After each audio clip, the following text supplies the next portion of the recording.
Jesús Murillo Caram afirma que dictamen de Innsbruck no debilita investigación sobre caso Iguala. Ya autorizamos a Innsbruck a que haga todo lo que sea necesario para obtener todas las posibilidades.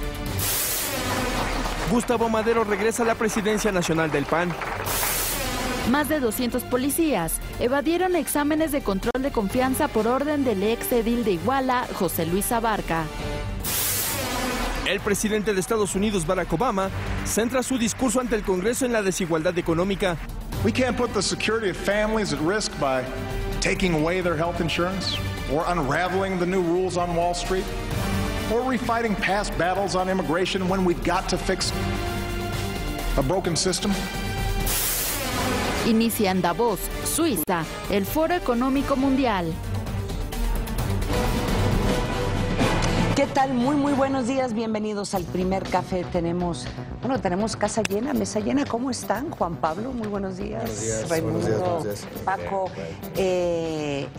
un día, bueno, muchísimas noticias, mucha información internacional. Claro, está el discurso del presidente Barack Obama. Vamos a entrar en un análisis con mucho detalle, mucha información nacional, Raimundo, mucha información política. Sí, ¿Cómo estás? Pero fíjate que, buenos días, pero fíjate que la información nacional, como aparece hoy registrada, inclusive en el PAN informativo, se produjo pues el 75% más o menos en las primeras 4 horas del día de ayer. Sí. Y hoy de nuevo es exactamente lo mismo, no hay un procesamiento novedoso prácticamente desapareció algunos de los temas más interesantes, como por ejemplo estas audiencias públicas que se están realizando en el Senado, sí, donde sí el PAN informativo registra una parte de estas audiencias públicas en materia de seguridad, pero no le da la dimensión. Exactamente. No le da la dimensión. Y entonces tenemos una información política en México donde los medios, no sé si están desgastándose o si están perdiendo un poco el ímpetu o si simplemente se le consideran que ya es demasiado recurrente estar diciendo hubo enfrentamientos, el Chilpancingo, sí, de la policía con los maestros disidentes. El problema que estoy viendo es que en el momento en que consideren que eso ya no es noticia, en ese momento se institucionaliza la situación y entonces se va uno totalmente para atrás. Por ejemplo, ayer se publicó en varios periódicos un desplegado que paga el Consejo Coordinador Empresarial, pero son 19 organizaciones que son todas las cúpulas empresariales, el Consejo Mexicano de Negocios, están todas las cámaras importantes del Consejo de la Comunicación, que también paga el sector privado, está el Instituto Mexicano de Competitividad, que es un organismo pagado por el sector privado que genera muchos estudios al respecto, donde es muy duro este desplegado, sí, en el cual lo que dicen es condenamos la violencia contra la sociedad y los empresarios. Así empieza su desplegado, sí, de aproximadamente unos 9 párrafos. En la parte final, lo que hace es el texto es un extrañamiento a las autoridades, a todas las autoridades, los 3 niveles de gobierno, de que no están haciendo nada en términos de proveer la seguridad. Y en la conclusión les dice, oigan, ustedes juraron ante la Constitución garantizar la seguridad de los ciudadanos. No lo están haciendo, háganlo. Sí. Este desplegado, en el contexto de ayer, donde se dieron una serie de informaciones vinculadas con la seguridad, no aparece en los medios de comunicación. Que creo que este tipo de procesamiento serían muy útiles para medir el pulso de lo que están teniendo ya quienes, como dicen en el desplegado, generan más del 80% del Producto Interno Bruto. Pero será, Raimundo, que parte del problema es que esta información surge, toman su posición en un desplegado cuando debería la sociedad civil y los empresarios hacer un evento mucho más contundente, mucho más público, mucho más mediático. Cada vez que hablan seminarios, en eventos públicos que el presidente se los dicen. Sí, o sea, no es algo que... Pero, o sea, de veras, habría que ver, por lo menos hasta hace un mes y medio en los eventos que yo he participado, donde están varios representantes de esta Cámara, de estas cámaras, y lo hemos dicho aquí en la mesa, hasta a mí me extraña lo amigable o lo, en términos públicos, es el discurso. Bueno, pues ese fíjate, es el problema. Bueno, fíjate, ¿cuándo fue la última vez que lo escuchaste? Y ve el periodo del desplegado de ayer. Sí, sí, fue fuertísimo. Es un tono muy distinto, sí, ¿no? es muy fuerte. Misma posición, distinto tono. Sí.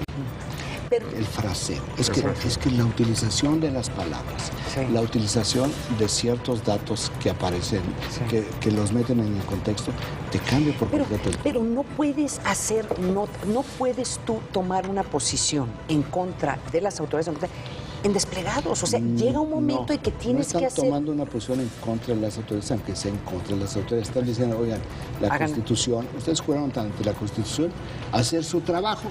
Háganlo. Pues el llamado no, tienen que dejar de hacer llamados por desplegados, porque ya no funciona. Es que yo quiero ver a los jefes de estas cámaras en vivo y a todo color decirle, señor presidente, cumpla sus funciones o respeten la Constitución, pero no lo hacen.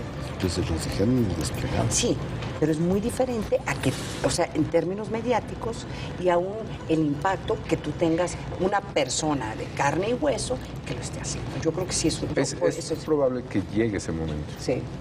No, porque vamos, es una especie de cambio de actitud, tal vez en una forma de comunicarlo todavía hacia la opinión pública, ¿no? Y yo creo que lo que seguiría tal vez es esto. El problema de los desplegados es que permites que mucha gente tome una posición sin que asuman una responsabilidad individualizada. O sea, están hablando a nombre de las cámaras, sí, pero no es lo mismo en que la persona que represente esa cámara lo diga directamente. Es que al momento de firmar, la persona que encabeza ese organismo... es corresponsable del desplegado. O sea, hay un responsable que es el que va, lo paga, ¿verdad? Y lo publican.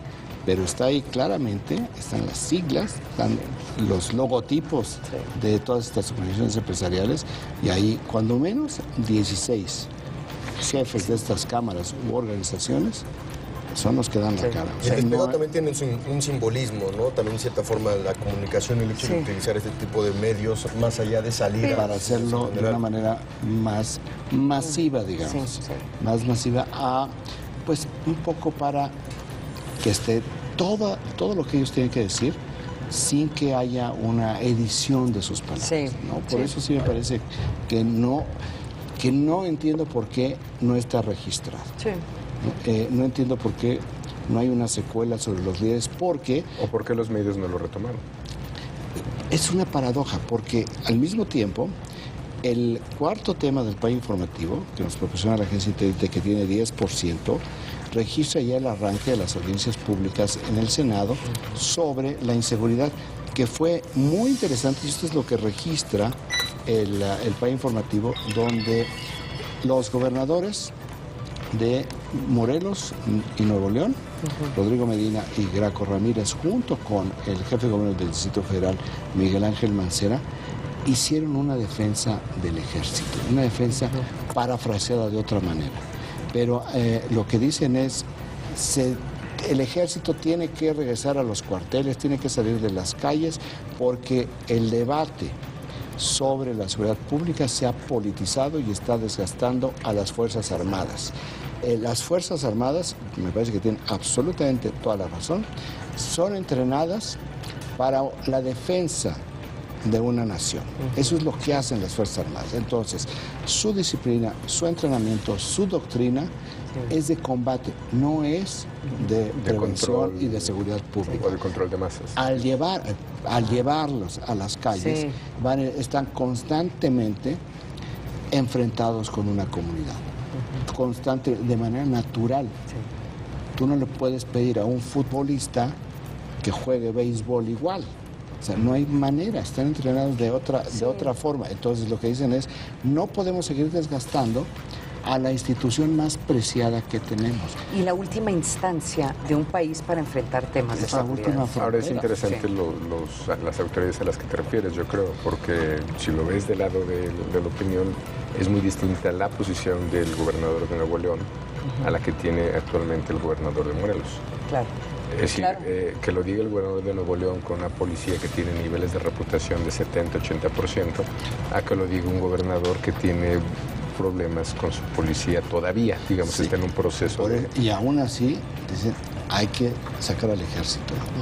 Y lo que dicen, o lo que plantean los gobernadores todos es, sí, se requiere el mando único de la policía, no de una manera homogénea, o sea, tiene que verse caso por caso en cada estado si es un mando único acompañado de la policía municipal o no, y depende en buena medida de las propias condiciones orográficas y también de desarrollo. No es lo mismo tener un mando único en Coahuila, que tener un mando único en Aguascalientes o en Chiapas, que está cruzada por la Sierra Madre Occidental. Es decir, hay muchas diferencias, pero sí no ha avanzado lo del mando único. Y también, vamos a ser honestos, desde hace más de 4 años, cuando menos, también se ha atorado en las cámaras la reforma de la Ley de Seguridad Nacional, que le daría un blindaje legal al ejército para andar haciendo cosas de policías. De cualquier manera, yo sí coincido, no deben de estar haciendo cosas de policías, se tiene que resolver el problema de la policía, pero ese es el 10%. Ahora, perdón, en este mismo tema, ¿no le sorprende que no esté representado también el evento de ayer de México SOS, la cuestionamiento de la ley de estar, que se habló sobre el secuestro? Donde también... Una posición, yo creo que también, que ya sube de nivel, el de la señora Wallace, reclamando, dando pues cosas muy fácticas. Comprométanse, les dice, comprométanse de verdad, le dice a las autoridades, con el presidente enfrente. Y eso a un año de que el presidente Enrique Peña Nieto en Davos tuvo que reconocer y hablar sobre el tema de seguridad. Es que eso fue hace solamente un año. O sea, cómo ha cambiado cómo ha tenido que cambiar el discurso del presidente. Y da la impresión que siguen teniendo los asesores del presidente dificultades de reconocer que el tema público en este momento, el tema que tienen que estar discutiendo, el tema que tienen que estar subrayando es el tema de seguridad, aunque no les guste. O sea, da la impresión que todavía tienen un poco como de fobia de poder reconocer que sí, pues que el tema ahí está. La mitad del país tiene que ver con seguridad, porque el segundo tema es lo que aquí alcanzamos a dar en la mañana.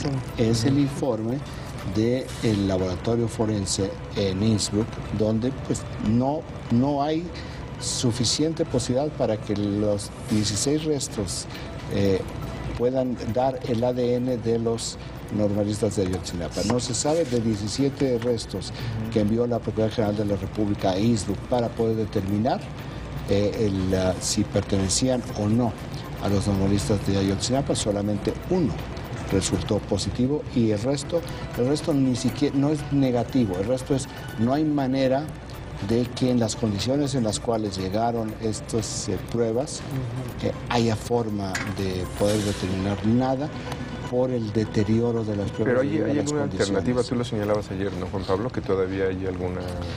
Bueno, que hay un método más sofisticado. Que es nuevo, que es bastante innovador, que no está comprobado ante los tribunales. Y perderían el rastro de ADN que se analiza en caso de que no se dé ningún resultado. Eso también es parte del riesgo que toma el... Cosas extrañas. El gobierno de Estados Unidos tiene probablemente el mejor sistema para la identificación del ADN en criminalística forense en el mundo, que es el CODIS. Y no lo ha querido México. De cualquier manera, lo que dijo el procurador es, para mí, todos murieron en el basurero de Cocula. O dice que hay suficiente evidencia, ¿no? Estas son el tipo de declaraciones que no los ayudan. Porque esta tiene que ser una investigación con un rigor técnico y un rigor científico. Tú no puedes dar una declaración como un acto de fe.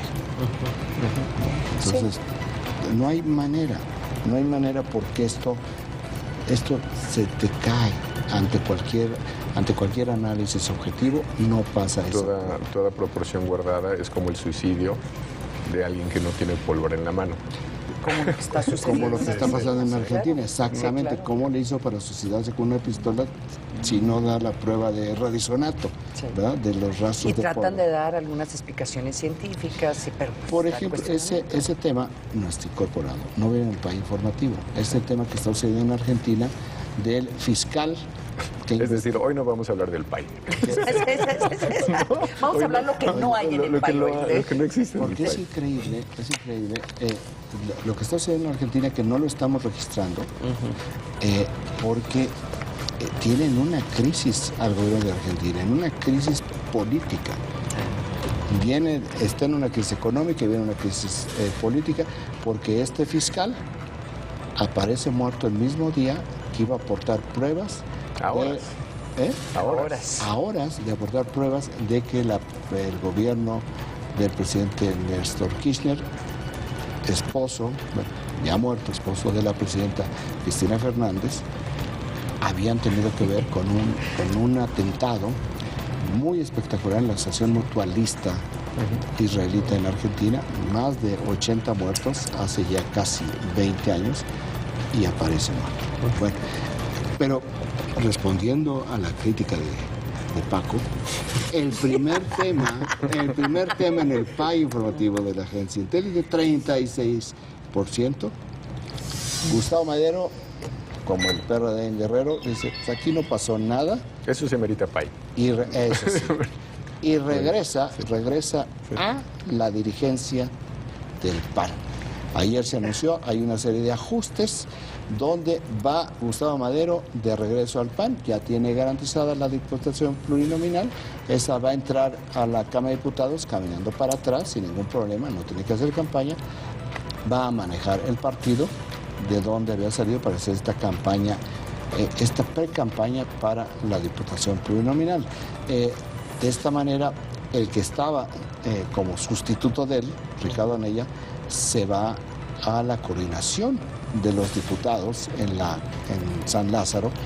Él es diputado, él regresa a la Cámara de Diputados, y quien era el coordinador de la bancada del PAN en la Cámara de Diputados, José Isabel Trejo, se va como secretario general del partido. Si uno ve las fotografías de estas imágenes, son muy interesantes, y claro, son muy interesantes, y lo que podamos decir sobre la fotografía no deja de ser subjetivo. Claro. Pero las únicas caras sonrientes en esa fotografía eran Gustavo Madero con una sonrisa moderada, Marco Adame, que está muy cercano a Gustavo Madero, con una muy buena sonrisa, y el que no podía ocultar, y casi tenía que achicarle la boca porque la sonrisa le iba de oreja a oreja, como se dice vulgarmente, era Santiago Krill. Claro. Pero las caras de Ricardo Anaya y de José Isabel Trejo eran como decir, bueno, no les gustó nada esta acción. Debería de haber dejado a Anaya durante todo, hasta junio. O sea, ahora esto tiene consecuencias sobre el tipo de campaña que esperamos para junio, o de aquí a junio. Sí. Porque creo que por lo menos lo que vimos en un primer spot de Ricardo Anaya había sentado ya temas muy claros, o estaba tomando posición sobre de qué se va a tratar esta campaña, cuáles son los argumentos que tiene Acción Nacional. Y yo, pues, esperaría cuál va a ser el primer spot de Gustavo Madero, porque supongo que va a haber un cambio de tono. Que todavía ayer el spot sigue al aire, el spot de Ricardo Anaya con ese mismo tema del Sistema Nacional Anticorrupción, que supuestamente mira, se va a seguir. Ahí está la foto que mencionó Raimundo. Sí, pues tiene razón. Y ve Santiago, está muy contento. Bueno, y ahí aparece triste frente a cómo estaba, ¿eh? Sí.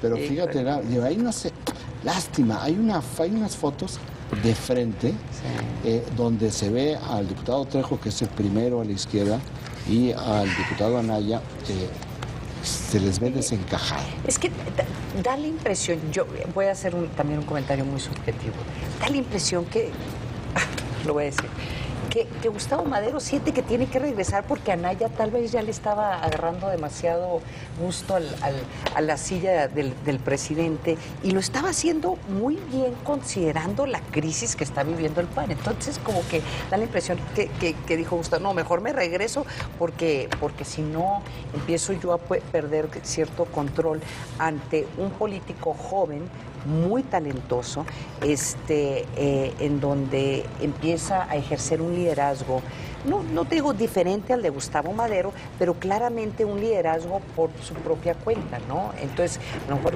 no sé, Gustavo, tú nos dirás que pues, sentía que le estaba haciendo sombra. Yo creo que Gustavo debería de haberse quedado donde estaba, hacer campaña y sobre todo ayudar a lo que va a ser un proceso electoral muy difícil para el PAN. El problema de ser tan, y lo voy a hacer entre comillas porque sí va a sonar muy fuerte, tan gandalla en términos de lo que está haciendo Gustavo Madero y lo que están haciendo los chuchos con el PRD, es que las posibilidades de que les vayan mal y muy mal es bastante posible, ¿no? Entonces, y ellos son los que controlan los partidos.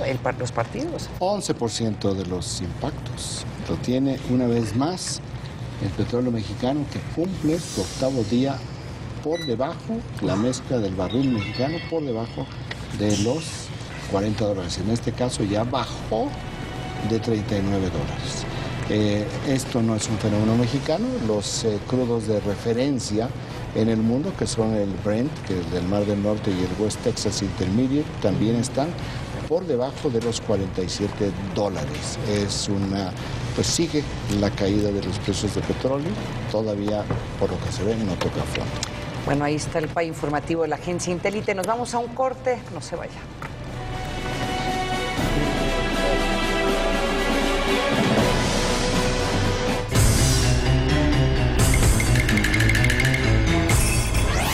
Aeropuerto Internacional de la Ciudad de México. Atendió a más de 34 millones de usuarios en 2014. El año pasado, el tráfico de pasajeros creció 8.6% a comparación de 2013. El dato útil para comentar en el café. Cientos de idiomas se hablan alrededor del mundo. Tanto lo bueno como lo negativo de los niños. Funktionabel gestalten, dass wir Pero pocos son de carácter universal como el idioma de las cifras. Todos los miércoles, Darío Celis te ayuda a descifrar y entender la complejidad de los números en nuestra sociedad. Soy Darío Celis y le agradezco mucho su atención. Descifras, miércoles 22:45 horas. Proyecto 40.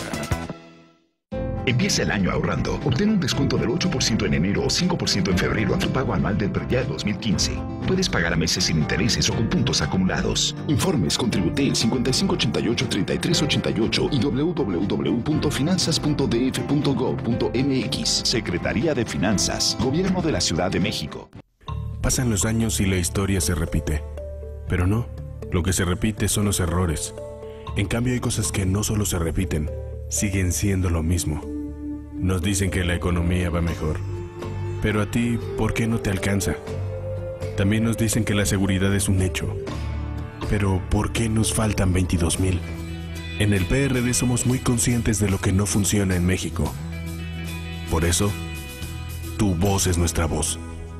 En un país donde el cambio ya comenzó. Mi amor, pasé mi examen y ya me gané la plaza. Claro, eres el mejor maestro del mundo. Y otras cosas buenas están por venir. Te mandé un correo. No tengo internet en mi casa, es muy caro. ¿No sabes?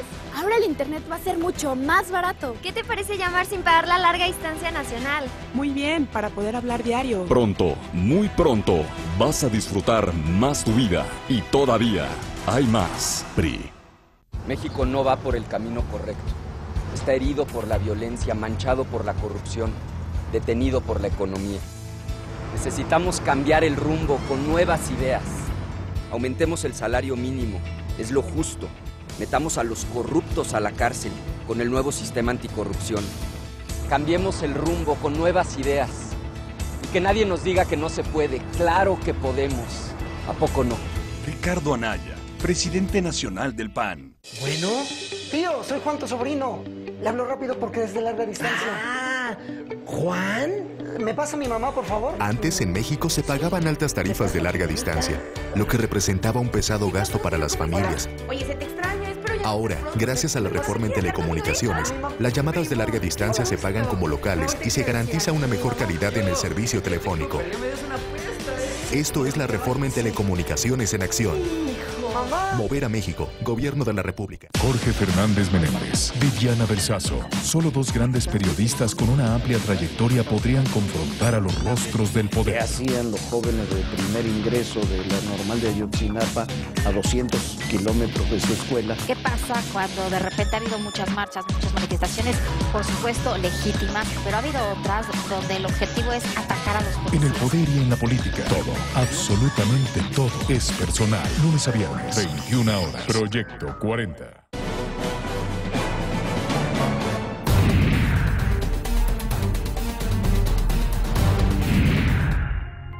Davos, Suiza, es hoy y hasta el 24 de enero el punto de reunión de líderes mundiales, empresariales y económicos. Más de 2.500 personalidades de 140 países presentes en el Foro Económico Mundial, que rompe así su propio récord de asistencia. Para la edición 45 de este foro, se eligió como título El nuevo contexto global, basado en las principales preocupaciones del mundo, que van desde el bajo crecimiento económico al gran desafío de la inclusión social y la multiplicación de las crisis económicas, pasando por las amenazas de yihadistas. El centro de convenciones de Davos, donde tendrán lugar las reuniones, se encuentra bajo un fuerte y estricto operativo de seguridad como consecuencia de los recientes ataques terroristas en París, a pesar de que las autoridades no reportan ninguna amenaza directa. México estará representado por el secretario de Economía, Ildefonso Guajardo Villarreal. Acude en lugar del presidente Enrique Peña Nieto, quien decidió no participar para dar prioridad a temas de la agenda nacional. Ildefonso Guajardo adelantó que el foro se centrará en 4 vertientes: crisis y cooperación, crecimiento y estabilidad, innovación e industria, además de sociedad y seguridad. Su actividad incluye sesiones con líderes y empresarios de diversas regiones y, para el caso particular de América Latina, expondrá los retos, políticas y acciones para afrontar el complejo contexto económico internacional. Además del titular de Economía, acudirán por México más de 40 figuras, entre ellas la secretaria de Turismo Claudia Ruiz Massieu, el secretario de Energía Pedro Joaquín Cotwell, así como el director general de Petróleos Mexicanos Emilio Lozoya, el director general de ProMéxico Francisco González Díaz y el gobernador del Banco de México Agustín Carstens, entre otros. Regresamos con nuestros analistas a la mesa de El Primer Café. Y de hecho, desde Davos tenemos esta mañana en la línea la periodista Alicia Salgado para darnos más detalle del foro. ¿Qué tal, Alicia? ¿Cómo estás? Oye, cuéntanos cómo le está yendo a México, de qué se está diciendo sobre México en Davos en este momento, si es que se está platicando sobre México. ¿Cómo estás? Hola, ¿qué tal, Ana María? Muy bien, muchísimas gracias. Pero fíjate que en realidad en Davos no estoy en la Ciudad de México. Ah, alguien me había dicho que estabas en Davos, no, perdón. Vamos a platicar. Oye, sobre pero es que como Davos, vi, es que pusieron una foto donde sales tú con la nieve atrás y todo eso. Pero bueno, pues si estuvieras tú en Davos, cuéntanos cómo estás. Es Photoshop, ¿verdad? Oye, ¿cómo Alicia, estás? Oye, Alicia, ¿qué tal? Buenos días. Comentarios sobre el tema, pero sí es cierto porque estoy enlazada con Davos. Hay un canal completo que se hace o que te da acceso a todas y cada una de las pláticas con el foro económico, y eso te permite entender muy bien quiénes están y cómo están. Se establece en el foro solamente hay un booth muy grande que cada año en los últimos 4 ha puesto Banorte.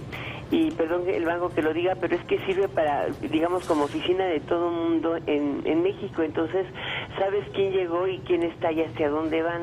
Y la parte más importante de la agenda que se está aquí, más que platicando, está la promoción muy fuerte, porque este tipo de foros tiene 2 caras: la que conocemos con las declaraciones y los temas o las asambleas, y normalmente solamente entran los invitados del Foro Económico Global, y otras que son las pláticas paralelas en las que hay negociaciones entre empresarios o negociaciones de rondas comerciales, por ejemplo, que son las que ahorita se están llevando a cabo con parte de la OMC, algunos integrantes de la OMC, pero también que tiene que ver con el pronto encuentro que va a ser en Singapur del tratado, de los integrantes del Tratado Transpacífico, que se espera concluyan, o al menos ya se pusieron una fecha límite para concluir negociación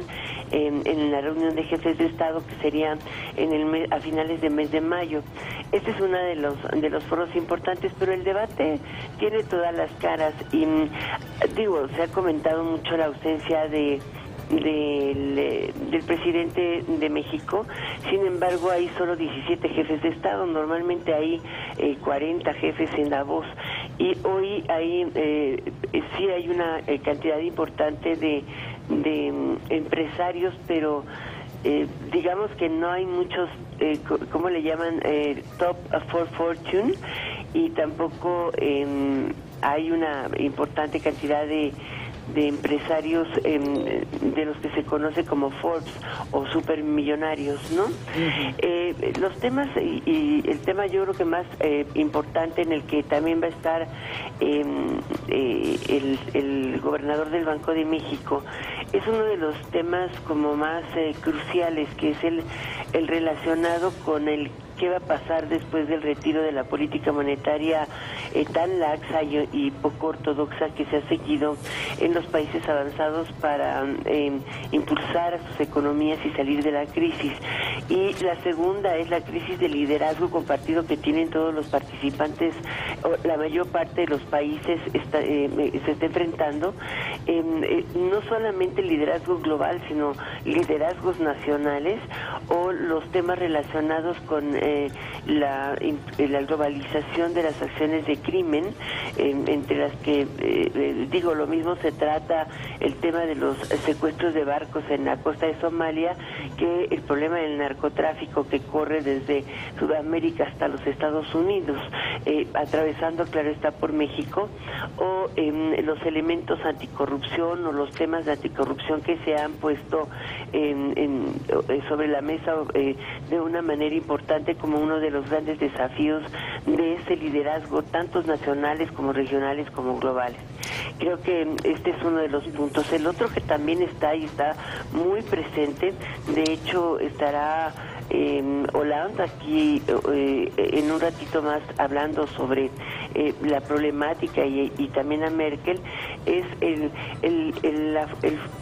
fuerte problema geopolítico que hay en toda la zona árabe, el problema de ISIS y las acciones antiterroristas que se están ahora tomando en cuenta para combatir lo que pasó con Charlie Hebdo, ¿no? Sí. Este punto creo que es uno de los que no estaban en la agenda, pero que han surgido de manera muy importante.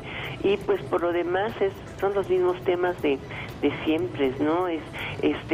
Los temas de inclusión social, los temas de género, los temas de la geoeconomía y la energía, el impacto que tiene China en la inversión global y como inversionista global, que esa es una de las cosas importantes, la volatilidad que hemos estado viviendo, no solamente de precios financieros o de referentes financieros, sino también de precios de commodities.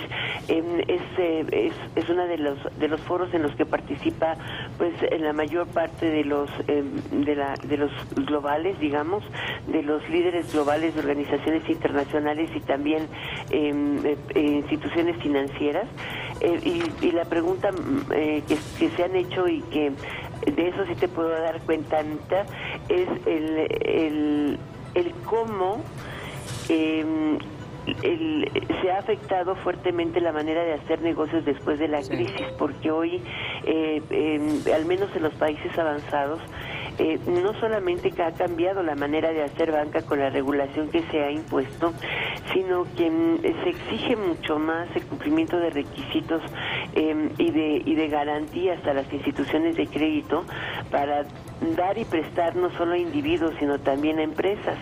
y eso ha modificado la colocación de crédito y también ha reducido la capacidad de estímulo que tiene el sector financiero sobre las economías nacionales y por ende la economía global.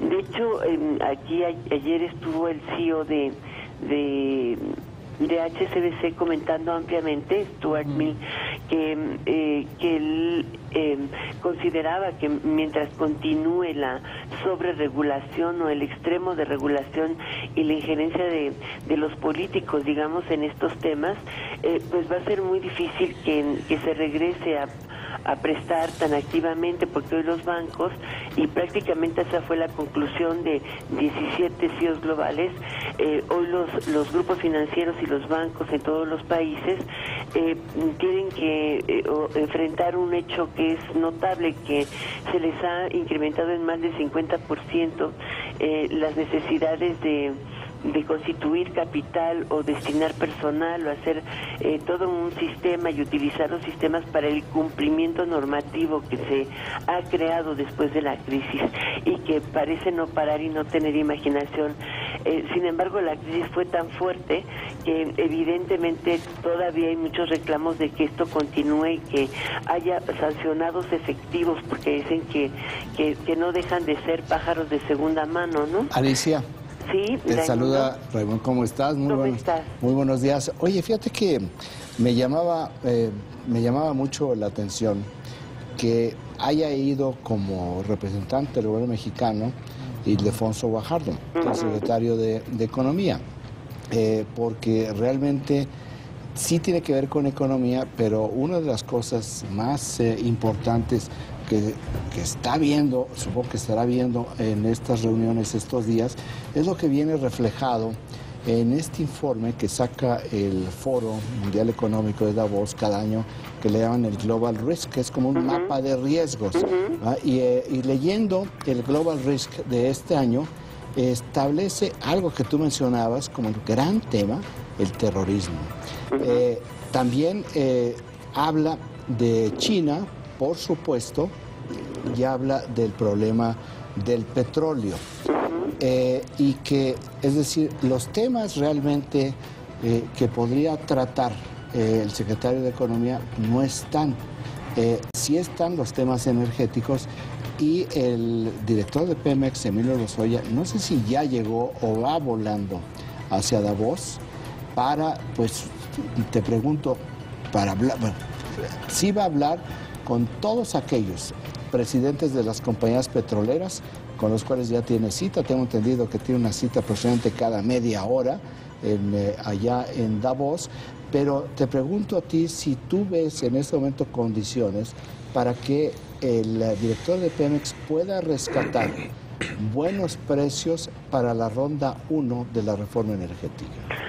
No creo que sea el director de Pemex, es el secretario de Energía el que está negociando, y ellos volaron a Davos desde ayer en la tarde, desde México, llegaron, digamos, en el curso de la mañana, se están integrando a la ronda, y efectivamente yo te comentaba este booth porque hay una sala donde tienen todos los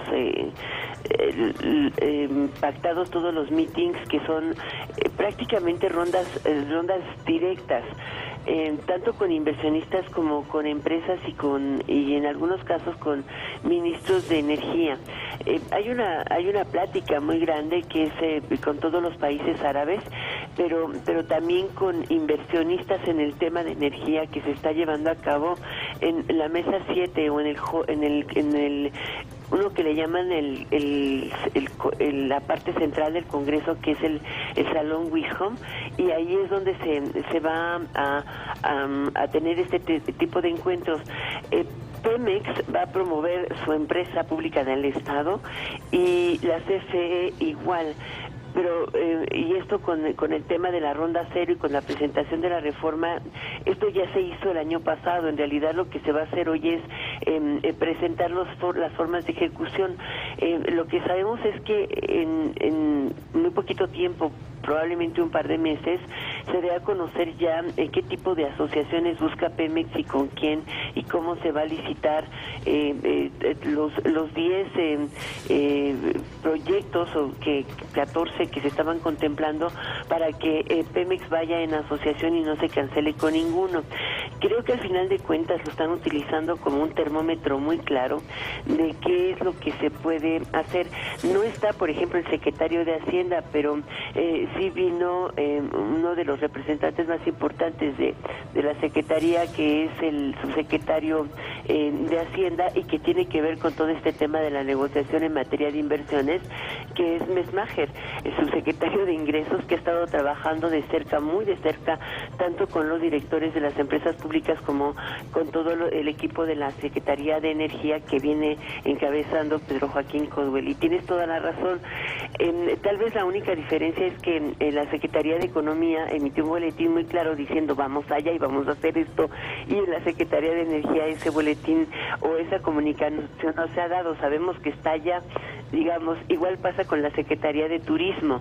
En realidad no hay ningún tema que se esté tratando en ninguna de las mesas relacionadas con esto, pero recordemos que a fin de mes se hace FITUR y ellos tienen una agencia tienen una agenda muy activa para iniciar en este mes o para reforzar en este mes todo el lanzamiento de la campaña de Vive México para creerlo en toda la zona nórdica, y están utilizando Davos con el CPTM para hacer la recolocación fuerte de esto que lanzaron a finales del mes de noviembre y que va levantando fuertemente, porque lo hacen de manera cíclica, la llegada de turistas, digamos, en esta temporada, que es cuando salen huyendo del frío, y aunque muchos lo previenen, otros no. Lo que nos decían es que creo que en este foro van a tener un paralelo específico en el que, apoyados con la Organización Mundial de Turismo y el World Forum, para hacer la presentación, y no solamente entran los nórdicos, sino que van a entrar los del este europeo, que a estos es muy difícil ir a Polonia, Hungría, Checoslovaquia, etcétera. Entonces ahí hacen toda una especie como de relanzamiento de esta campaña, y pues ha tenido tal éxito que hoy el turismo, o sea, llevan año y medio con esta estrategia, digamos, y ha tenido un incremento impresionante en el flujo de turistas y en el flujo de divisas hacia México, así como en el gasto que tienen. Y bueno, este es otro de los temas, y tienes toda la razón. Hay algunos que llaman la atención porque no tenemos representante. Te digo, el de la Mesa Anticorrupción y Crimen, pues no hay nadie que nos represente, ¿no? Están un poco ocupados aquí. Alicia, te agradecemos muchísimo. Muchísimo gracias, que Raimundo, podamos haber platicado contigo. Un abrazo, y también a Juan Pablo y a Paco. Un abrazo. Saludos. Muchísimas gracias. Les queremos decir que ayer, hacia las 7 de la noche, el portal del periódico The Wall Street Journal publicó una información sobre la compra de una casa. Recién llegó como gobernador del Estado de México el actual presidente Enrique Peña Nieto a un empresario que fue el que desarrolló realmente Ixtapan de la Sal, que es donde está la casa, y la nota del Wall Street Journal decía que este empresario después recibió contratos en el Estado de México. A las 2:30 de la mañana de hoy, la Presidencia de la República la Oficina de Comunicación Social de la Presidencia de la República emitió un comunicado. En la propia información de Wall Street Journal ya venía una precisión del vocero de la Presidencia, Eduardo Sánchez. Pues a las 2:30 de la mañana sale este comunicado que dice textualmente: en relación a la nota publicada por el diario financiero estadounidense The Wall Street Journal el día de ayer, se hacen las siguientes precisiones. 1. El presidente de la República adquirió legalmente su casa de Ixtapan de la Sal, misma que manifestó en sus declaraciones patrimoniales tanto como gobernador del Estado de México como en su calidad de presidente de la República. Dicha casa la ha utilizado de forma pública y notoria. Las empresas mexicanas o extranjeras que cumplan los requisitos legales pueden participar en los procesos de contratación con el gobierno federal. La constructora a que se refiere la nota participó en términos de ley aplicable en los procesos de contratación y los mismos fueron resueltos conforme a la ley por los servidores públicos encargados de dichos procesos. Al presidente de la República no le corresponde participar en los procesos de asignación de contratos. 3. Consistente con el punto anterior, a manera de contexto, tanto solo la Secretaría de Comunicaciones y Transportes durante esta administración ha otorgado 6.534 contratos a más de 4.000 empresas en los términos de la legislación aplicable y por los servidores públicos encargados de ello. Esta es la respuesta ya oficial de la Presidencia de la República a la información publicada ayer por el periódico The Wall Street Journal en términos legales. Esta respuesta está enmarcada únicamente en términos legales. El periódico de Wall Street Journal hablaba también en términos de legitimidad, pero en términos legales aquí está planteado lo que le responde la Presidencia de la República esta madrugada al periódico The Wall Street Journal. Vamos a unos mensajes y regresamos.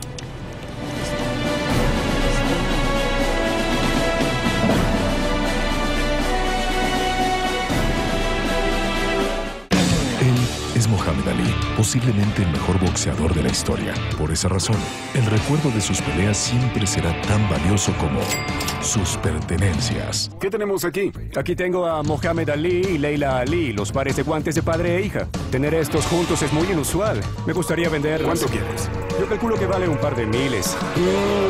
Está bien. Yo veo como $700. El precio de la historia. Jueves 22 horas. Proyecto 40. 120 millones de pasajeros por año, 6 pistas y más de 1 millón de operaciones comerciales anuales en su etapa final. El generador de empleos más grande del país. México tendrá uno de los 3 aeropuertos más importantes del mundo. Despegamos hacia un nuevo destino. Mover a México. Gobierno de la República. En un país donde el cambio ya comenzó. Mi amor, pasé mi examen y ya me gané la plaza. Claro, eres el mejor maestro del mundo. Y otras cosas buenas están por venir. Te mandé un correo. No tengo internet en mi casa, es muy caro. ¿No sabes? Ahora el internet va a ser mucho más barato. ¿Qué te parece llamar sin pagar la larga distancia nacional? Muy bien, para poder hablar diario. Pronto, muy pronto, vas a disfrutar más tu vida. Y todavía hay más. PRI. Te queremos decir por qué somos verdes. El Partido Verde ofreció prohibir que las cuotas en las escuelas públicas fueran obligatorias y cumplió. Ya es ley. Exigió cadena perpetua a secuestradores y cumplió. Ahora se les impone hasta 140 años. El Partido Verde ofreció que el que contamine pague y repare el daño y ya es ley. Ofreció prohibir el uso de animales en los circos y ya es ley. Pues la verdad, falta mucho por hacer, pero el Verde cumple lo que propone. México no va por el camino correcto. Está herido por la violencia, manchado por la corrupción, detenido por la economía. Necesitamos cambiar el rumbo con nuevas ideas. Aumentemos el salario mínimo, es lo justo. Metamos a los corruptos a la cárcel con el nuevo sistema anticorrupción. Cambiemos el rumbo con nuevas ideas. Y que nadie nos diga que no se puede. Claro que podemos. ¿A poco no? Ricardo Anaya, presidente nacional del PAN. Esta semana en Vértigo. 2015. Prueba para la reforma electoral. Bajo nuevas reglas, 10 partidos y candidatos independientes compiten por más de 2.000 cargos de elección popular. Compra Vértigo hoy mismo. Descarga nuestra app. La mano perfecta para informarte la situación de nuestro país la tienen Leonardo Curcio y María Amparo Casar. Crece al 4.4% Pakistán, Colombia está creciendo al 4.4% y este país no despega más. La gente está enojada. Las cartas están puestas sobre la mesa y con ellas un posible cambio para el rumbo de Tú y México. yo nos comprometemos a cambiarlo en esta mesa, pero que nos ayuden los políticos. ¿Lo tomas o lo dejas? Miércoles 21 a 45 horas. Proyecto 40.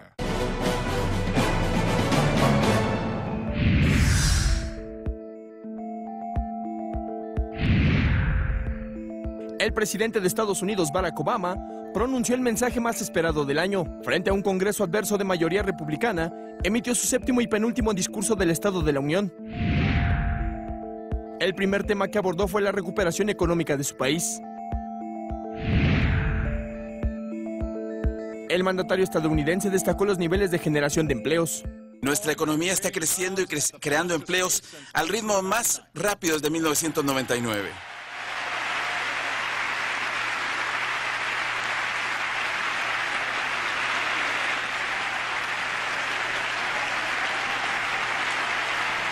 Nuestra tasa de desempleo es más baja incluso después de lo que ocurría antes de la crisis financiera.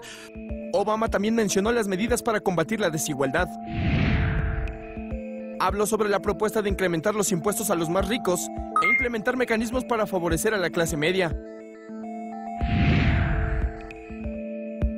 Afirmó que Estados Unidos va por un buen camino, pero reconoció que aún queda mucho por hacer. Aseveró que trabajará de manera conjunta con los republicanos y defendió las reformas impulsadas por su administración. No podemos arriesgar la seguridad de las familias al quitarles el seguro de salud, ni deshacer las nuevas reglas en Wall Street, ni volver a las mismas luchas del pasado sobre inmigración, cuando lo que tenemos que hacer es arreglar ese sistema que está roto.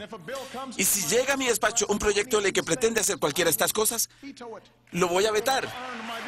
Va a haber ganado mi veto. Pero uno de los temas que más destacó fue la reanudación de las relaciones con Cuba. Barack Obama señaló que la política estadounidense hacia la isla no dio resultados en más de 50 años, por lo que pidió a los legisladores poner fin al embargo comercial hacia La Habana.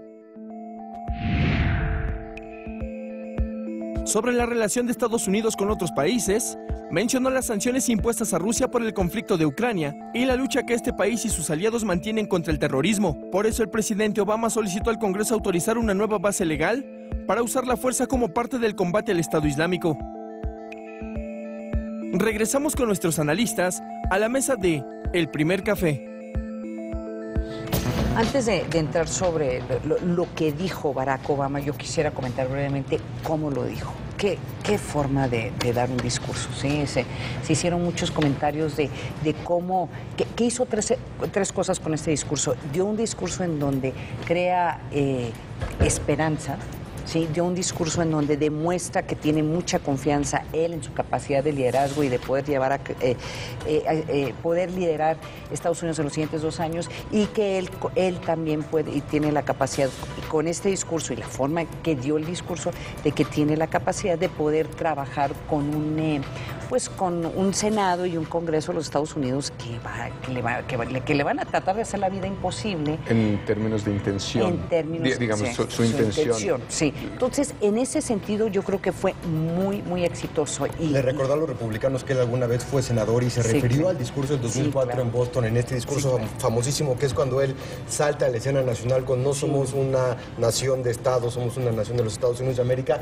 Regresó a ese discurso, lo volvió de cierta forma a retomar, y eso trae un recuerdo a los republicanos y al legislativo, que en estos momentos tiene un distanciamiento muy grande. Decir, yo fui senador, yo sé perfectamente cómo es la relación entre el legislativo y el ejecutivo, vamos a trabajar en las cosas que tengamos coincidencia. Oye, Juan, pero tú lo viste con detalle, el discurso y también todas las secuelas inmediatas.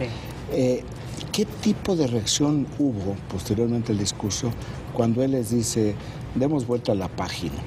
En Twitter y en redes sociales fue un mensaje a la nación preparado como nunca antes. Por primera vez en esta ocasión es un discurso que estuvo enfocado en las redes sociales. Habló con gente de YouTube que no tiene nada que ver con política, y en ese sentido también las reacciones en vivo en el momento, en la segunda pantalla, en el que la Casa Blanca ofreció con subtítulos y con gráficos y con números suplementarios de lo que estaba diciendo en momento real. ¿Qué fue lo que ocurrió en redes? 2.6 millones de tweets. El momento más importante fue cuando le contesta a los republicanos. En un momento dice, yo no tengo más campañas que trabajar, este es uno de mis últimos discursos, así es que... Y le saca un aplauso primero. Y los republicanos aplauden aplaudiendo porque ya no iba a hacer campaña, y luego dijo, ¿qué fue lo que dijo? Sí, porque yo sé que es esto, yo ya gané 2 campañas. Lo sé porque gané 2 veces la elección, y en ese momento Twitter explotó tanto con memes como con reacciones, y fue un momento importante para el presidente Obama. 71% de los impactos en redes sociales fueron positivos. años. Entró con un fortalecimiento en las encuestas. O sea, rebasó partidos. Sí. Para llegar a ese 71 debes de tener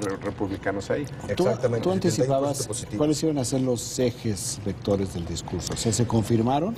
Lo principal fue el tema de la economía hacia la clase media. Fueron acciones que afectan directamente a los bolsillos de los norteamericanos y también son cuestiones que tienen aprobación de más del 70% entre la población norteamericana. Específicamente son reducir los impuestos para la clase media y elevar los impuestos para la clase que recibe la mayor cantidad de ingresos. También el tema de la maternidad. Estados Unidos es uno de los pocos países desarrollados que no tiene un programa de maternidad para las mamás ni para los papás y en ese sentido son cuestiones que afectan directamente. Y la forma en que frasea eso, ¿no? Porque no es un problema de hombres, mujeres, es un problema de todos, que es un argumento muy feminista, además. Sí. El tema también del salario mínimo.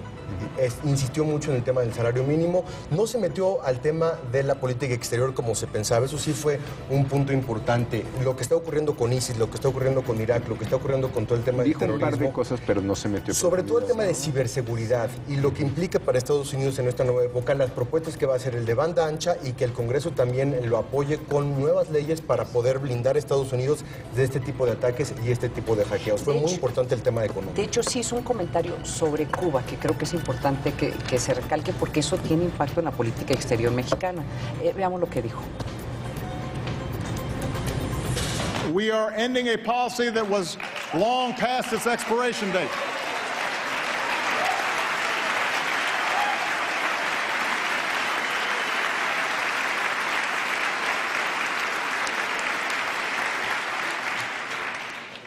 When what you're doing doesn't work for 50 years, it's time to try something new. And our shift in Cuba policy has the potential to end a legacy of mistrust in our hemisphere.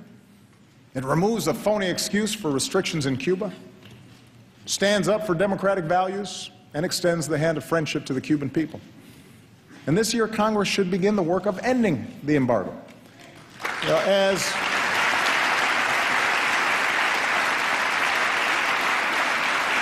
As His Holiness Pope Francis has said, diplomacy is the work of small steps. These small steps have added up to new hope for the future in Cuba. And after years in prison, we are overjoyed that Alan Gross is back where he belongs. Welcome home, Alan. We're glad you're here.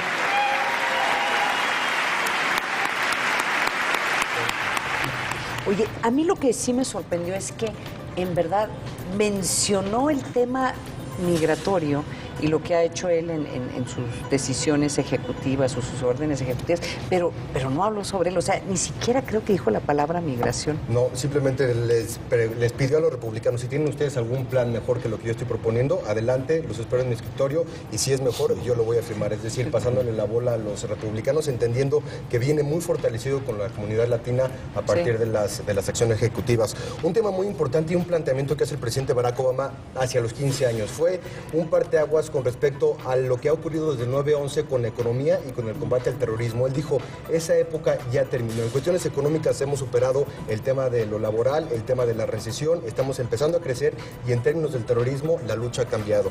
Él dijo, hay un nuevo reto para los Estados Unidos de aquí a los próximos 15 años. Hay empleos que no existían. Tesla, la empresa de automóviles y de energía, no existía.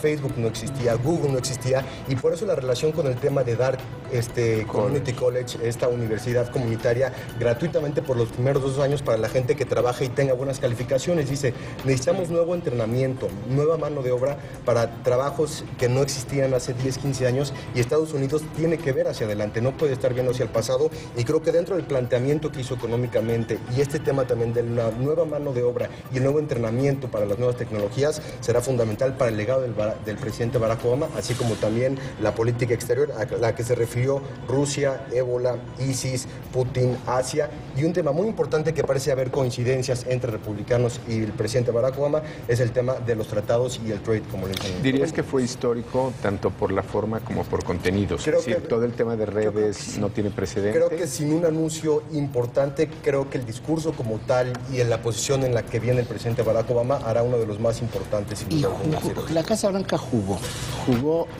previamente, ¿no? Cuando saca en el Twitter de la Casa Blanca, dice, el presidente va a ir a dar el mensaje con este traje, este traje café, que fue muy polémico cuando lo utilizó el año pasado y que desató una enorme polémica en redes.